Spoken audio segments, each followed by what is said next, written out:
Shout out to Shooting the Bull and Lucky Gunner for performing prior ballistic gel testing for the 22 LR. You all probably realize by now, but I'm a big fan of the caliber. It's definitely underrated. Lucky Gunner had to put out a video, I'm not sure when, but he said he was wrong about small caliber firearms, and he interviewed an instructor that basically broke it down proper. But as far as it's all about for civilian use, small calibers are highly effective for breaking contact. And that's all you need out there as a civilian. So I wanted to move forward with the testing. And I have a Ruger LCR 22 LR. First up, testing the sort of brand new or newish Federal Punch. It's a 29 grain flat nose. Shooting the Bull. This round actually won the 22 LR testing out of a much smaller barrel than this Ruger LCR. I think it was a North American Arms, I think 1 1/8 inch, I think. Please let me know in the comments below if I got that correct. But this was the winner. So I definitely included this. This is the 36 grain mini mag hollow point. This was not in Shooting the Bull's testing, and so that's why I'm including it here. This actually won the Lucky Gunner's testing out of oh gosh, I forget which firearm. I'm pretty sure it's the LCR, but it could be the LCP. But regardless, this won that testing. So I've scoured YouTube videos and online forums and doing research, and no one has tested these 6 rounds together. And I also am including a mystery round as well, which I'll let you guys know what that is at a later date. But okay, next up, of course, the go-to CCI Stinger, hollow point, 32 grain. And many of you may know, but the Federal and CCI, I believe it's the same company now. So all Federal did was to, and you'll see in this testing, like this is not where it's at. All they did was take the Stinger case and throw in a lighter bullet and make it flat nose. And they did some more stuff. I'm not saying it's not effective, but they also made a more heavy jacketed bullet to make it more solid as it passes through. But and then last but not least, you got the Spanish, the Mexican choices here. Great rounds. The Aguila Super Maximum hollow point. That's 30 grain. I couldn't find the solid point in this, so this was the closest I got. So this is like the Stinger, you know, because it's hollow point. And then I did find, though, the Aguila Interceptor 40 grain round nose. So it's sort of like the Velocitor, but without the hollow points. So this packs a lot of energy. But yeah, so the first clip that you're going to see is these rounds going through calibrated clear ballistic gel blocks. Well, the first one, that is. It was calibrated by Clear Ballistics, the FBI 10% gel. I got 2 of them for this testing. The first block is showing 7 rounds. The 7 cartridges that I am testing, and then the second block, I did 4 more of each just to get or rather 3 of each to get an overall 4-shot average as far as penetration goes. So yeah, so these are the blocks. I'll just show you now. This is the first block that I used, and this tested all 7 rounds. I'll tell everyone later, but there's 1 round that passed through, and it's pretty impressive.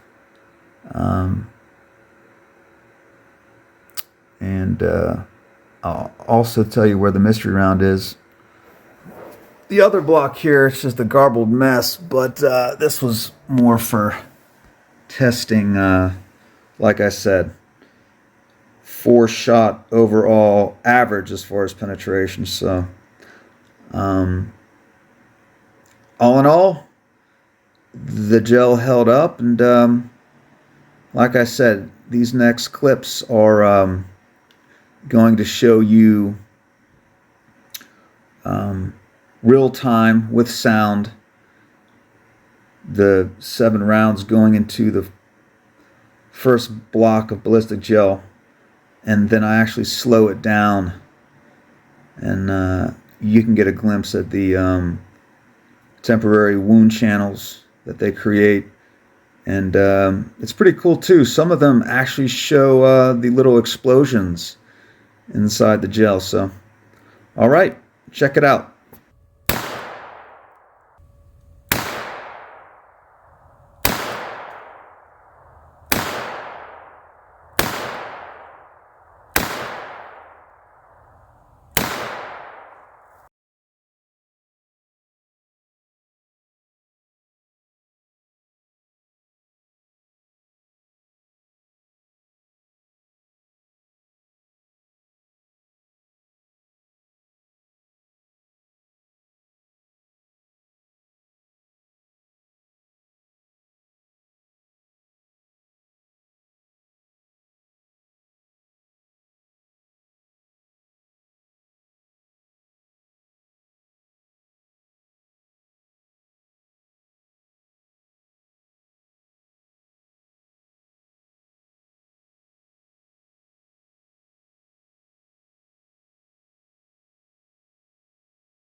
I forgot to tell you that in front of the gel blocks, I ordered a heavy clothing kit from Clear Ballistics, and here's the kit.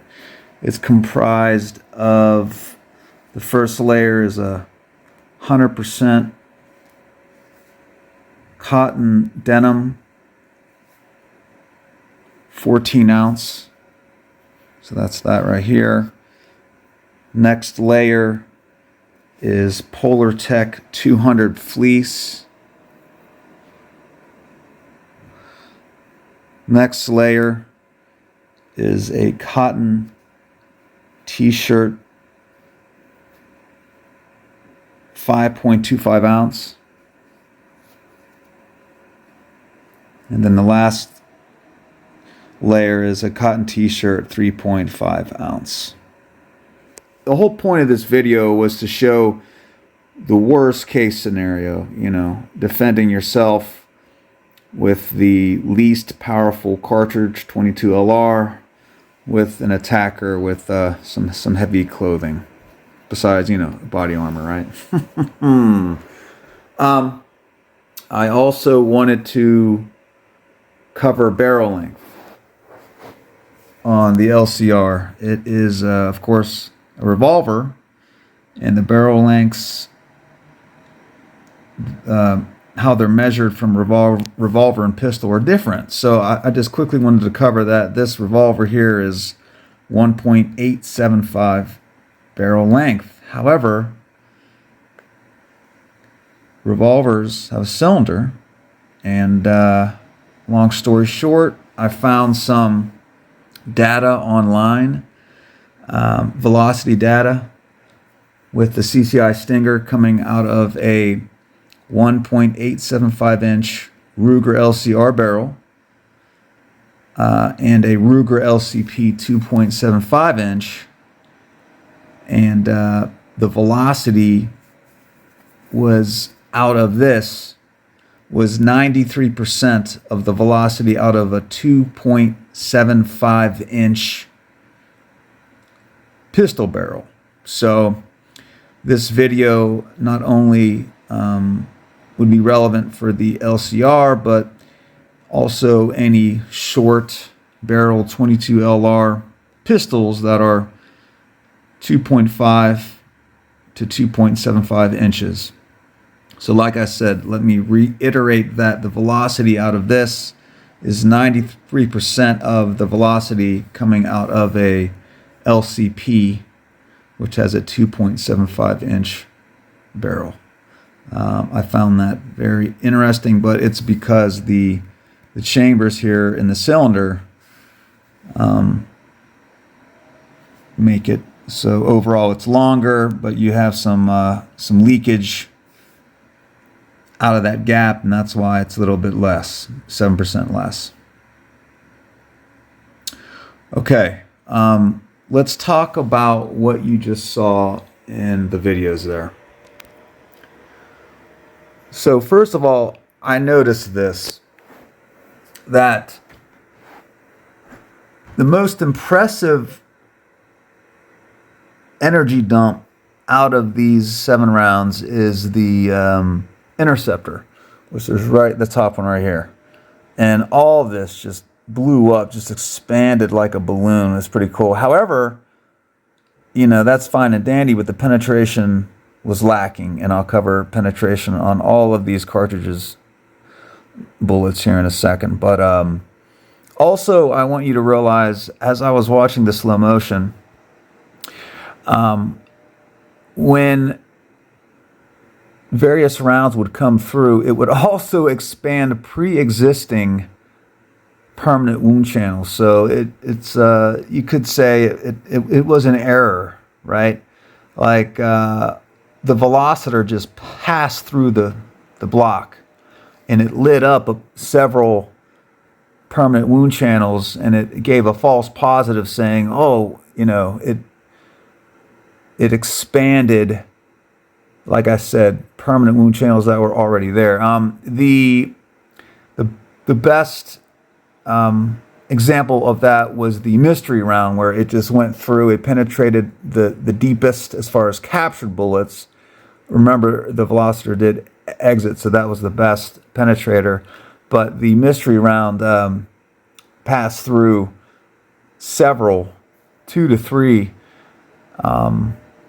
permanent wound cavities there, and it made it look like it was a badass round, but in fact, remember, it didn't really create that effect. So, and what about those explosions? That's nothing new. That has been captured in video, of course, but it's just pretty neat that with my phone camera, I'm able to capture this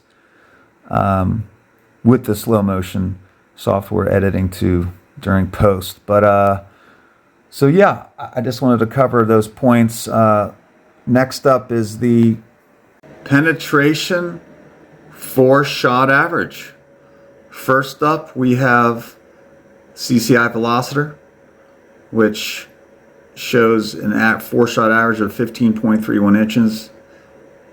But remember, 2 of them exited the block, so it's 15.31 plus. that could be 16, 17 inches average, because we just don't know how far they went during this test. The second best round as far as penetration is the mystery round. Very consistent, 13, 14, 15 inches. The average is 14.27 inches. Next up we have the punch, which is, like I said, it wasn't the best penetrating round. We have a 4-shot average of 13.69 inches. Stingers are next at 12.75 inches. Mini mags, 12.09, which barely met the FBI standard, which is at least 12 inches, 12 to 18 inches. These two, during my testing, did not meet FBI standards. The interceptors, even though there was a lot of energy being dumped, just the penetration wasn't there at 11.91. You can still run them, but, because it almost hit 12 inches. Super maximums, unfortunately, did not meet FBI's 12 inches at 10.81. So there you have it. I am running the Velocitor in my Ruger LCR, 8 rounds. Like I said, I plan on doing 8 more shots of this round just to see how far they do go. And if I didn't mention this in the past, I was 10 feet away as well. So I'm not sure what the average self-defense distance is, but I think it's actually much less than 10 feet. But that's how I believe Lucky Gunner did it. So I just followed that. So this is my preferred self-defense round. Again, you can't go wrong with the mystery round, which I will cover later if there's enough interest. The punch is okay, The punch and the stingers are okay.